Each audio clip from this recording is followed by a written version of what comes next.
The Lady of the Between. A creatures of desire story about a woman who finds love between two worlds.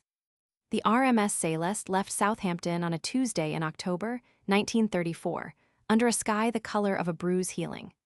Vivienne Marsh stood at the stern rail and watched England get smaller and felt, for the first time in 8 months, that she could breathe. Not because she was sad to leave, she was not particularly, but because England had been watching her with a particular expression since February, and the open Atlantic watched no one. The Atlantic had better things to do. She was 31 years old. She had until recently been a translator of some distinction at the Foreign Office. German, French, Italian, a working Mandarin she'd built herself out of stubbornness and a second-hand grammar.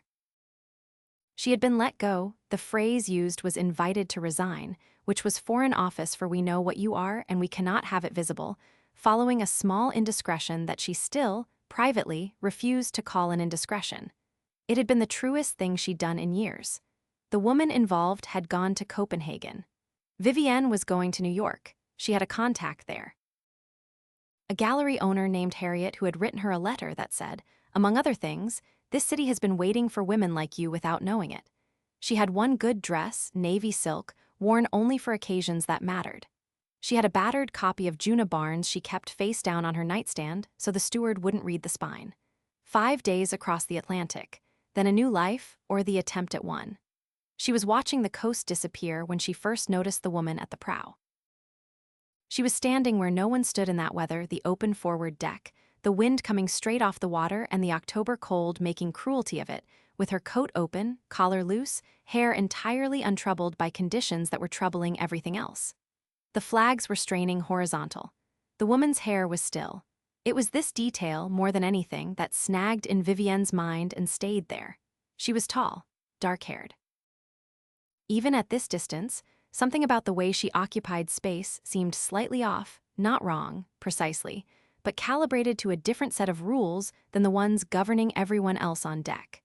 She stood at the rail and looked out at the water with the expression of someone recognizing a face in a crowd. Vivienne watched her for longer than was strictly warranted and then went inside for dinner. The captain's cocktail hour was, like all cocktail hours, an exercise in performing ease. Vivienne was good at it. 5 languages and a decade in the Foreign Office had made her fluent in the particular grammar of rooms like this. Who was looking for alliance, who for distraction, who was simply lonely, and had dressed up their loneliness in good shoes. She was midway through a glass of Burgundy she didn't particularly want when she became aware of a scent that was entirely out of place among the pomade and perfume and cigarette smoke. Clean, cold, vast, the smell of open ocean, of water that had never been near a dock. The woman from the prow was standing near the terrace doors, still in her coat, holding a glass of champagne with the studied neutrality of someone who intended never to drink it.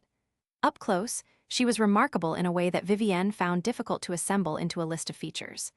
The jaw, yes, and the eyes, that gray-green particular to deep Atlantic water where the color stops being blue and becomes something older.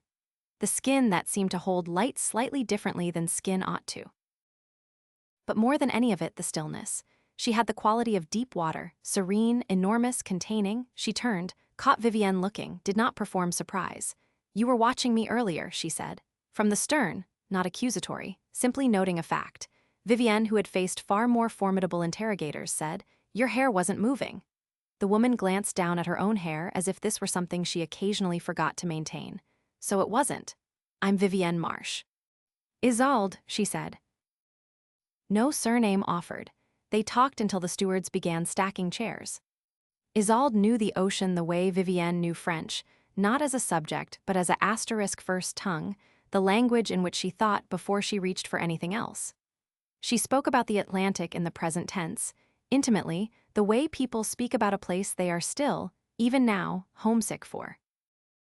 She knew where the cold currents ran and what they carried and the particular quality of October storms 300 miles off the Azores, the color they turned, the sound they made, what it felt like to be inside one. "You've been to see a great deal," Vivienne said. "A great deal," Isolde agreed. Something in her expression suggested this was the gentlest possible understatement.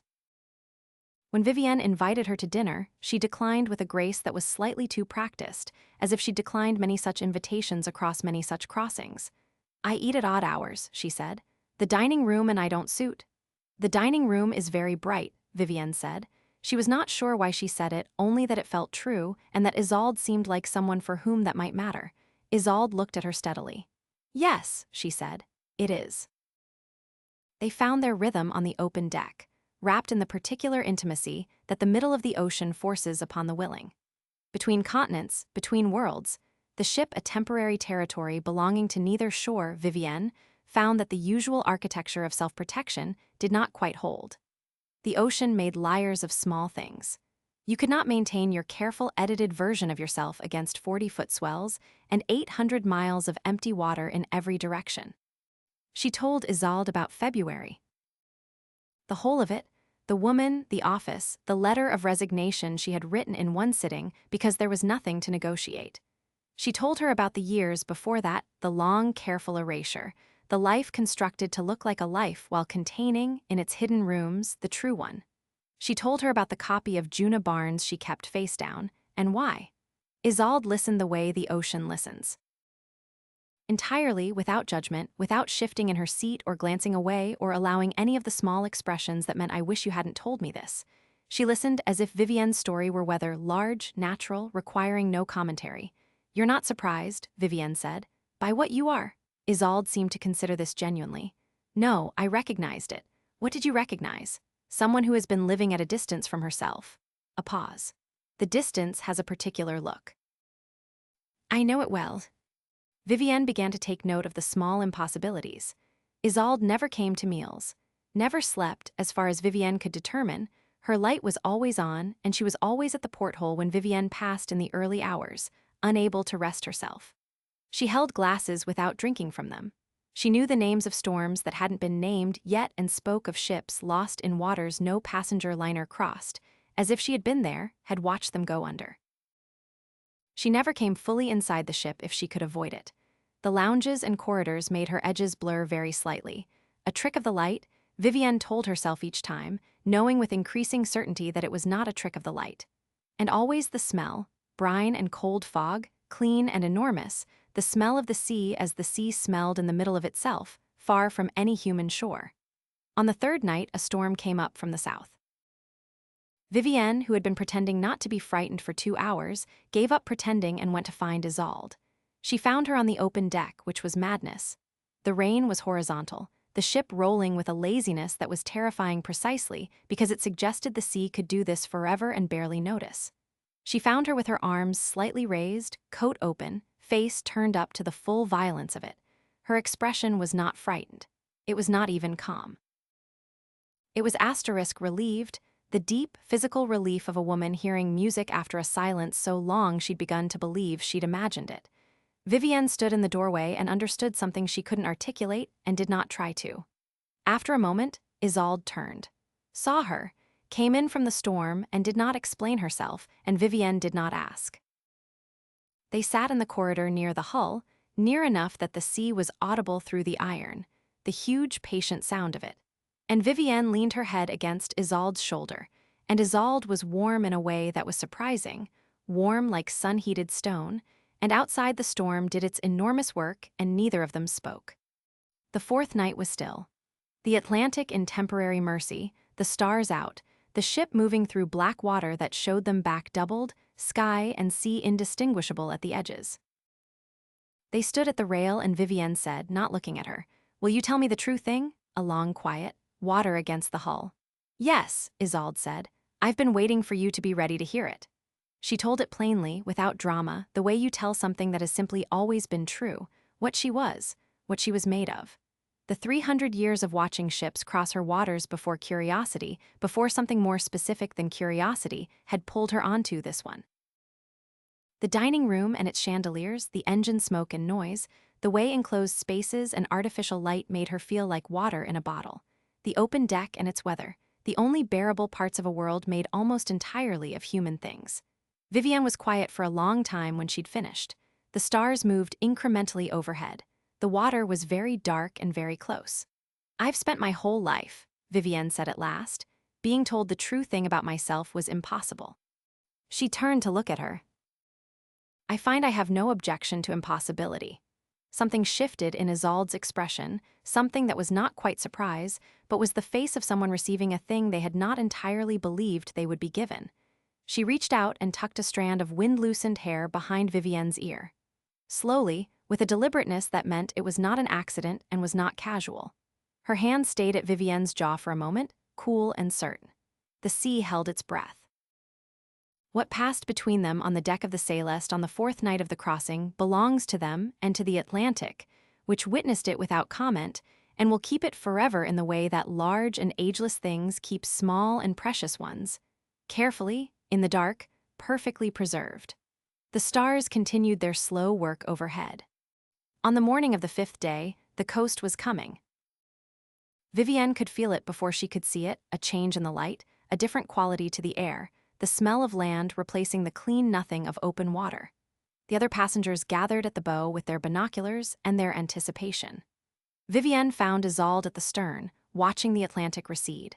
She was fading very slightly at the edges. Not visibly wrong, you would not notice it if you were not looking, and if you were looking, you might call it a trick of the morning light. But Vivienne had spent 4 days learning to see her, and she could see it.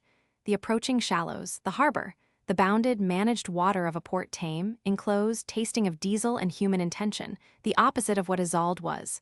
They stood together without speaking. The ship moved steadily toward shore. The land grew. Vivienne's hand found Isolde's at the rail and held it. "Tell me something true," she said. "Something I'll keep." Isolde looked out at the open water that was narrowing behind them. Her expression, the particular one Vivienne had learned, meant she was choosing her words not for simplicity, but for precision. "There is a kind of love," she said, "between a bounded creature and an infinite one that cannot be housed or continued. It has no future tense." She paused, "But it is not diminished by that. A wave does not become less real because it reaches the shore." She turned to look at Vivienne fully. "You were worth crossing for. Whatever you thought you were, wherever you thought you were going, this is what I came aboard for, and I would do it again. I will do it again the next time something like you comes across." "That's almost comforting," Vivienne said. "It's entirely true," Isolde said, "which sometimes amounts to the same thing." The Céleste passed into the outer harbor. The light changed. The water on either side was gray-green and opaque, murky with depth and human business, nothing like the open Atlantic. Isolde looked at it and looked at Vivienne, one long moment. "Don't keep the face-down book face down," she said. "Not anymore." Then she stepped back from the rail, over it, into the water, not falling, returning. The way a cupped handful of seawater returns when you open your hands. The Atlantic received her without ceremony, without a sound, without even a ripple to mark the place. Vivienne stood alone at the stern of the ship as New York Harbor opened wide around her. She did not cry, though her eyes were bright. There was nothing to mourn, exactly, or rather, there was something, but it sat alongside something else equally large, something that felt very much like a rival. She turned around at last and looked toward the bow, toward the city assembling itself on the horizon, all glass and vertical ambition, belonging to no one and therefore belonging to anyone willing to claim it. In her coat pocket, her hand closed around the copy of Juna Barnes. She thought of what Isolde had said, took the book out, turned it over. Let the spine face outward. The ship's horn sounded.